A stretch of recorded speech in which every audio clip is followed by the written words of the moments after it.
Hello, my name is Sandra Mikesell Buscher, and this is my mother, Yukari Mikesell.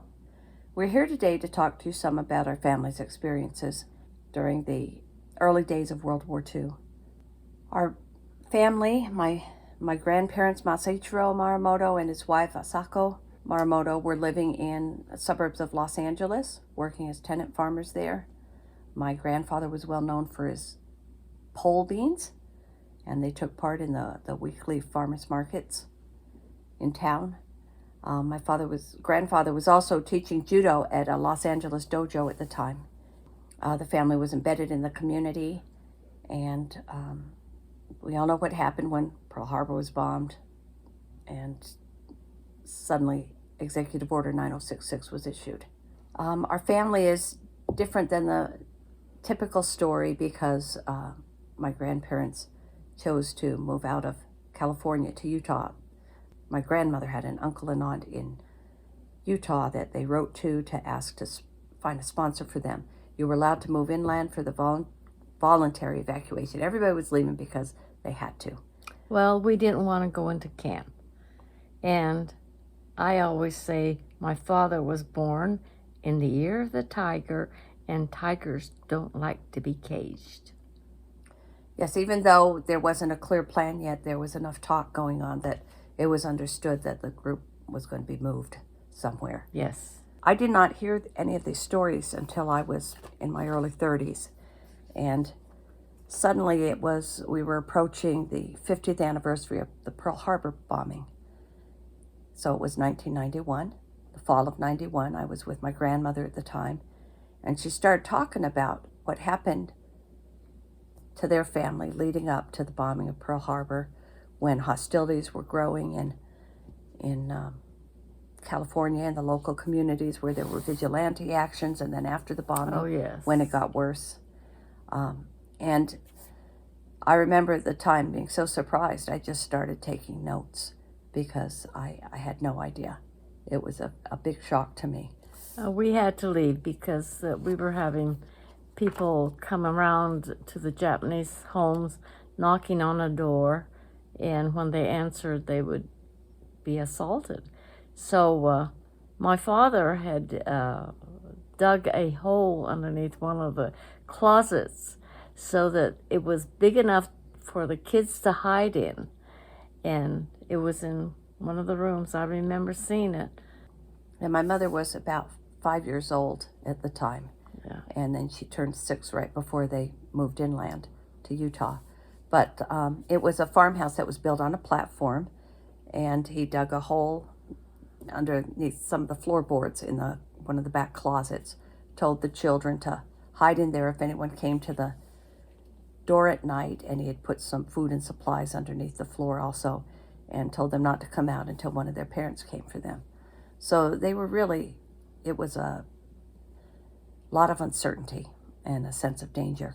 So they left in the month of February, which was before the formal avenues were put together for property to be stored. So my grandparents did their best to pack 4 children and the belongings they could into a trailer that they pulled behind this car. And the things they couldn't take with them, they destroyed so that no one else would have them. Well, some of the stories caught briefly in JCL In Quest of Justice by Bill Hosokawa. He had talked to my mother, interviewed her in the 1970s, and our family stories captured on page 171. A little piece of it. Yes. My grandparents' response was to burn all the books that were written in Japanese so they couldn't be accused of or questioned on what materials they had. My grandmother broke her dishes. She didn't want to leave them behind for looters. She burned her wedding kimono. Whatever wasn't necessary for their trip or to continue their farming and their existence when they got to Utah, they left behind. So one of the things my grandfather had to do was sell his farm horses. Aka and Dodge.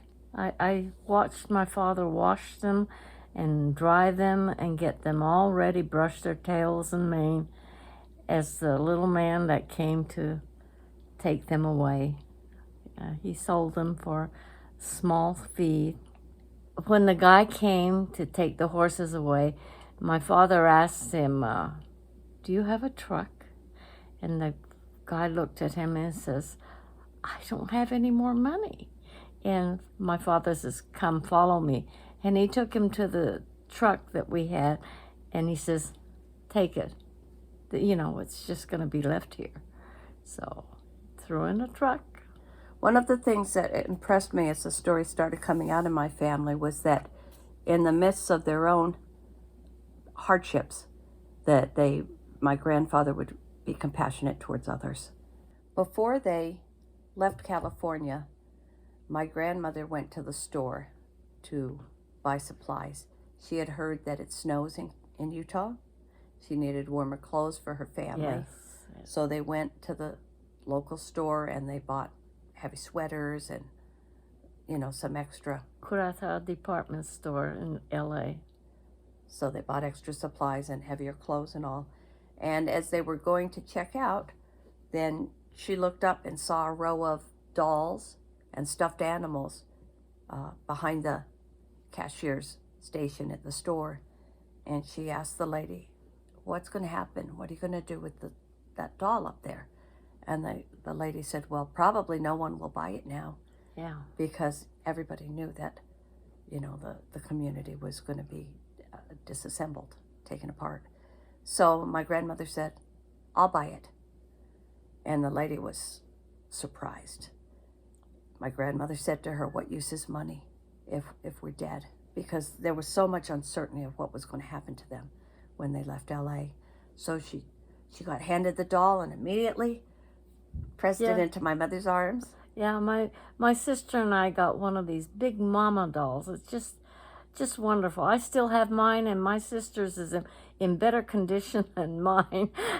But and then teddy bears for my little brother. It was a panda and a BB gun. Not a Roy Roger, what was his name? Red Ryder BB gun for my older brother. But that was our present. And we took them with us when we left California and moved inland to Utah. Yeah. Because my mother didn't know what would happen to us or how we would end up in Utah safely. So she figured we should have a little something to make us happy. Yeah. Yes, so she handed a doll to my mother, and she handed a doll to my Aunt Midori, who was the older daughter, and then she let Uncle Hiroki choose his own. But she went for gift. the BB gun. So he walked Red around, Ryder. looked at the store, and came back with the BB gun. Yes. And then Uncle Bill got the panda bear, a big panda bear. He still has it. I still have my doll. My sister's doll is with her son. Yeah.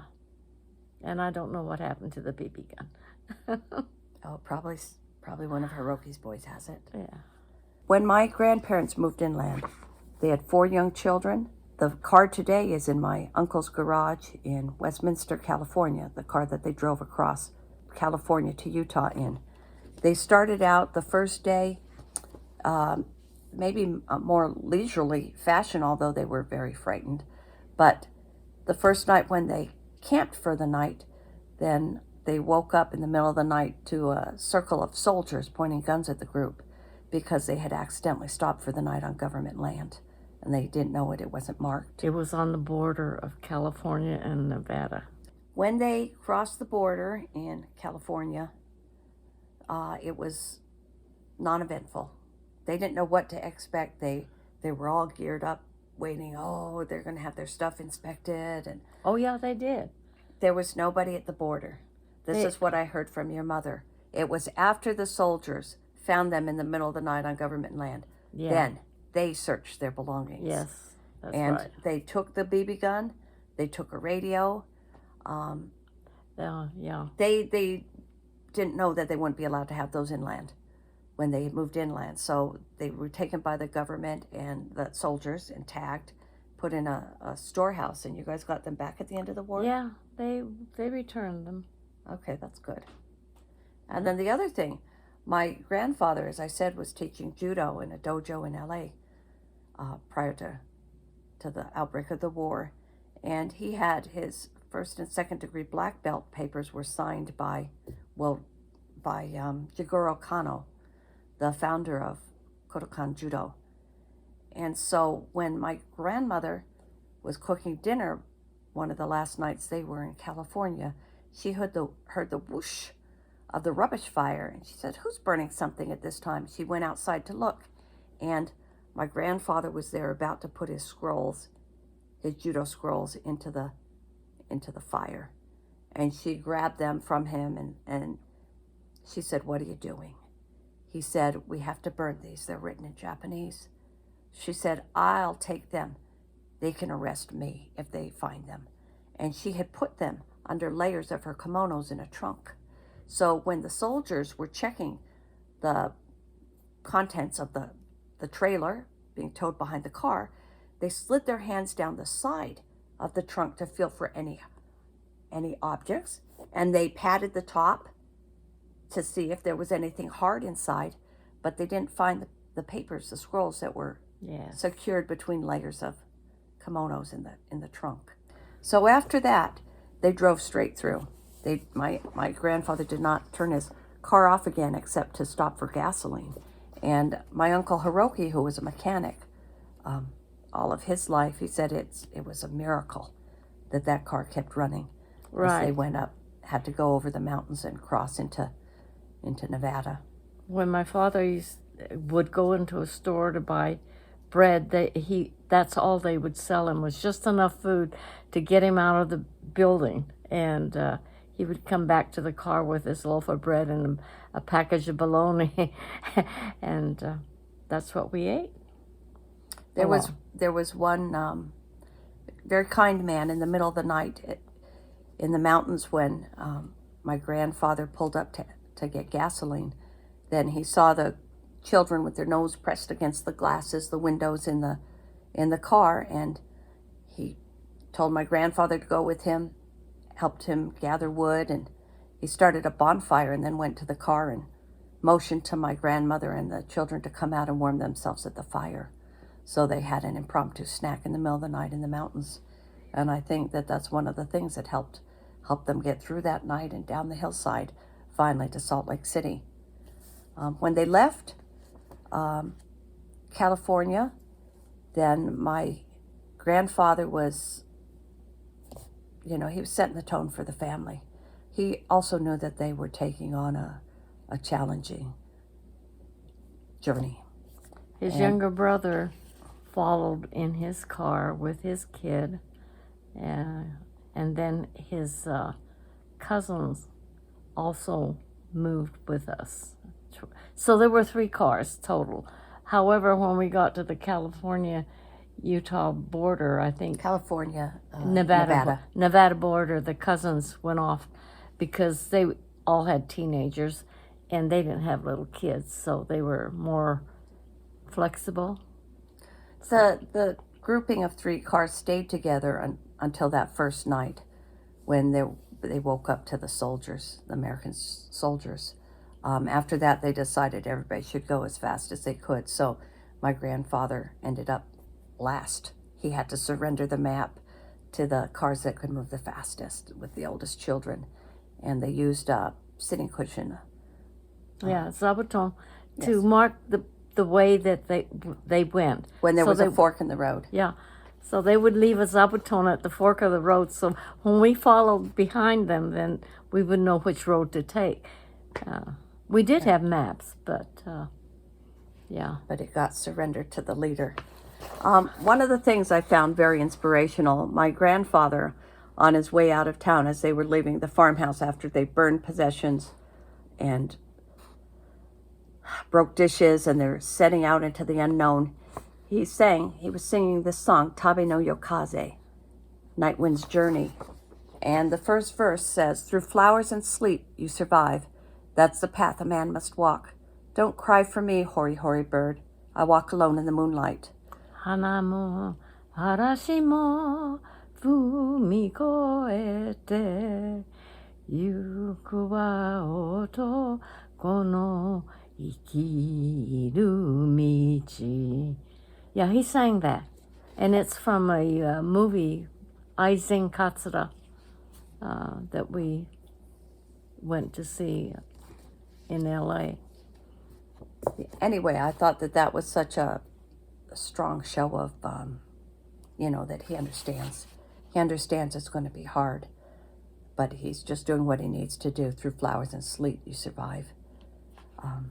It was very solitary, and they did feel very alone as they went on their journey.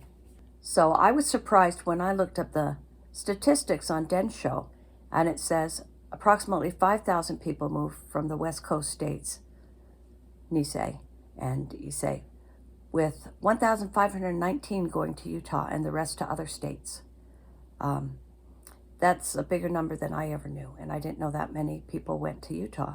When they got to Utah, they were headed for the uncle's house, and they settled there for a few days, maybe a week, until the uncle got returned from the FBI a took DOJ him. site. Yeah. He had been taken shortly after Pearl Harbor and spirited away to be questioned because his teenage son had returned to Japan shortly before Pearl Harbor occurred. So the military was trying to figure out if he had advance notice of the attack. In reality, the young man, the teenager, had been sent back to Japan to visit his grandparents. But when the uncle returned, white-haired from the experience of being taken and no information about where he was going or anything, he asked my grandparents to move out of his house because he was afraid he would be arrested again. So, their journey wasn't over when they got to Utah. In many ways, it had just begun. They started out, first of all, they were at a farmhouse with other families, no running water, but they were grateful to be in from the elements. And then they ended up living in a tent for a few weeks, and then in a cleaned out hen house. Through the winter. Yes, a cleaned out hen house at their landlords.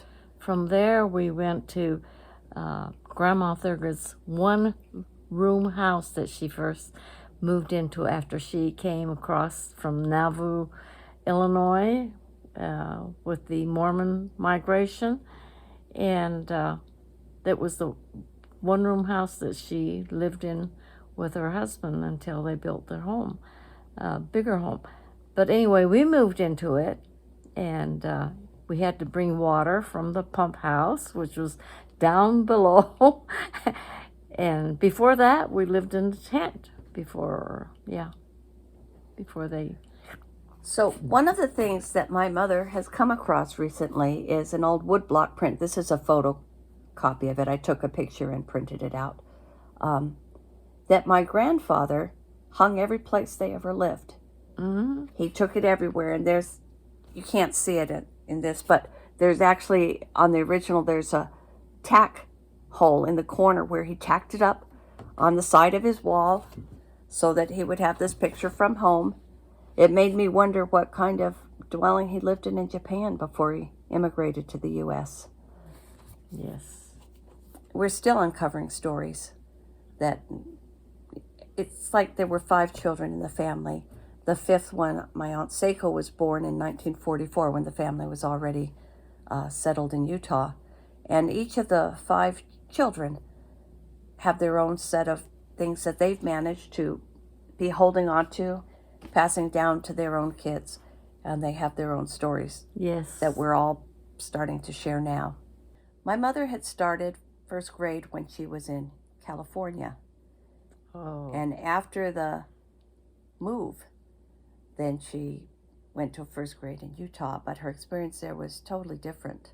Do you want to talk about that, Mom? Oh, yeah. In first grade, I was in Utah. I was in all the seats were double, two person per seat, and I was the only one in one of the double seat. Whenever anybody was naughty, they got to sit with me. So I remember that.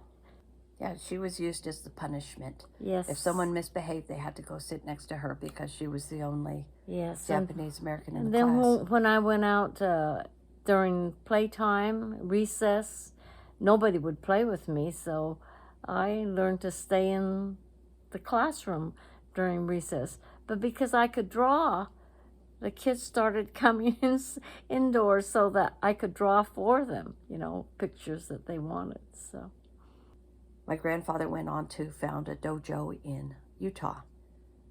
Some of the people in the community had asked them to teach their children judo. And so he told them if they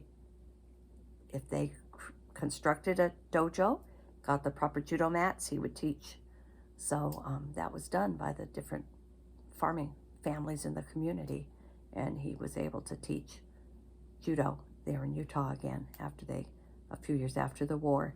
And one of the reasons he wanted to do it was to help the self-esteem of the children, and especially the young men and the young boys that had been through the humiliation of the forced evacuation. The war years. Yes. Yeah, the war years. So that gives a little flavor of what our family went through and what their experiences were. I remember growing up so many times. First of all, I was on the East Coast, so I didn't see anyone of Japanese descent. I would only see my relatives, my cousins, when we went out west during the summer, during our vacations. But when I would run into a Japanese descent person, then they would, oh, what camp were you in? Your family. And it's like, well, my family wasn't in a camp. They moved inland. And, oh, you were so lucky. Your family's so lucky. And I was thinking, the things I'd heard, it didn't feel lucky. It didn't seem lucky. It seemed different. It was different. And today I can appreciate the things that the family didn't have to go through, but it wasn't an easy experience. It wasn't a safe. There wasn't a sense of security. No, they weren't guards around us. Yeah, they spent a few weeks living in a tent in the winter with icicles hanging down. My Uncle Bill was sick at the time. He was the youngest child. He couldn't shake his cold because of the harsh conditions they were living in. So a couple years ago, I went to a pilgrimage at Heart Mountain, and they had asked for the intergenerational discussion groups. They had asked, please be ready to talk about the camp that your family was in and what your connection was to it. And so I was thinking, well, my family didn't go into a specific camp, but they sent care packages to family and friends that were in many camps. And after the war, they were given thank you gifts from the people that they had sent the care package through during the war years. This is a three-dimensional rose carving. I'm going to guess that was made in Rower by my grandfather's second cousin. This is one of the shell jewelry items. It's a shell pin that was gifted to the family. I don't know if you can see this. You can tell the shells were from one of the places where they were, what do you call it? Camps. Because some of the camps were in places where there was remains of I think there were a lot of shell jewelry done at Topaz. Okay. I went through the museum at Topaz, and they had a lot of shell jewelry there. My mother here's wearing a painted bird pin. It's a blue jay. And that was made in camp also. Yeah, I think it might have been made at Manzanar. I remember at one of the sessions I went to, people talked about the people in the bird pin painting classes, craft classes, were ordering. There was one issue of National Geographic at the time that showed the songbirds of North America. So they were sending away for the magazine so that they would have the pictures to paint from. And I've always been impressed with how well painted the pins were. So this is my mother with a blue jay pin on when she was in high school. The family was gifted a butsudan that was made in one of the camps. It was made by Mr. Yamamoto. I spent a lot of time trying to figure out how we might find out who had made this butsudan, because by then my grandmother had passed, and we're chasing down family history and information. And finally one night I was visiting my parents. I got up and I was thinking about this knob at the bottom of the Butsudan. And I pulled it, and for the first time I found out there was a drawer there. And on the side of the drawer, it was written Mr. Yamamoto as the man who had made the Butsudan.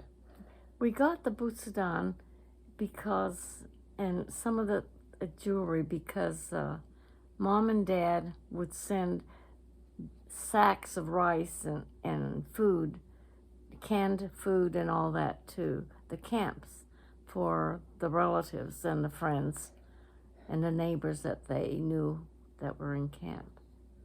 So, yeah. And then another thing that we've just found in the last year or two is a letter postmarked with the victory, the Eagle Victory stamp. It was postmarked from Tule Lake on December 26th of, I think, 1945. And it was a farewell and a thank you letter from a cousin, second cousin that was going to be repatriated with his family back to Japan. And the letter was posted the day before they were set to sail on a ship back to Japan. So our family wasn't involved with one camp, but they were involved with a multitude because of their, their support of the people they knew that were in those camps. Also, my Uncle George, that my Aunt Midori married up in Nampa, Idaho, his sister was a social worker out in Seattle, Washington, before Pearl Harbor was bombed. And after that happened, then she came home to stay with the family that was in Nampa, Idaho, outside the exclusion zone.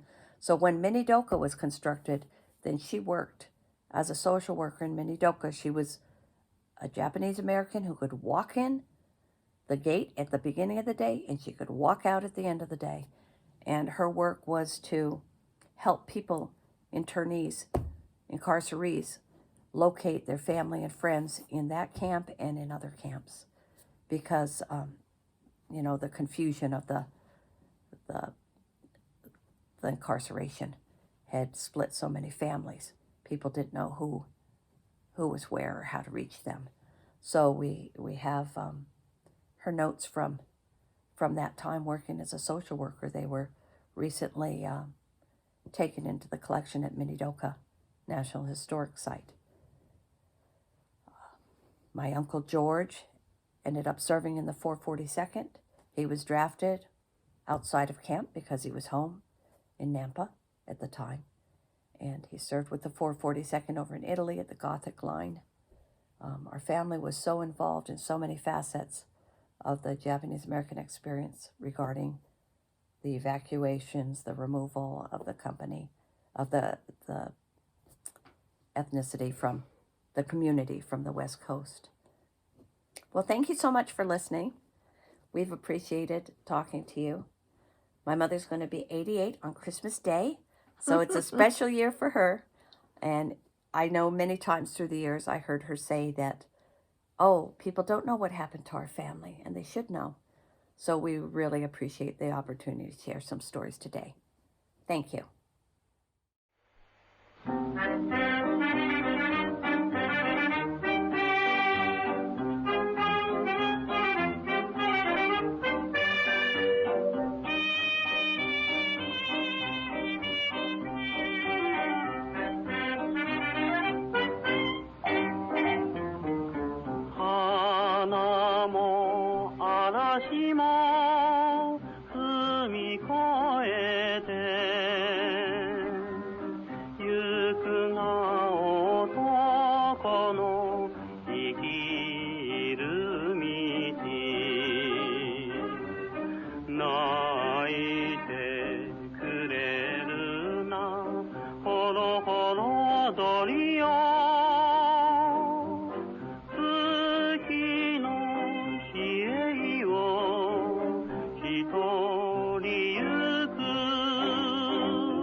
けて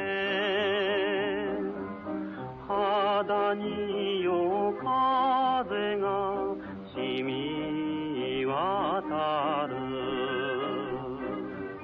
男柳が何なく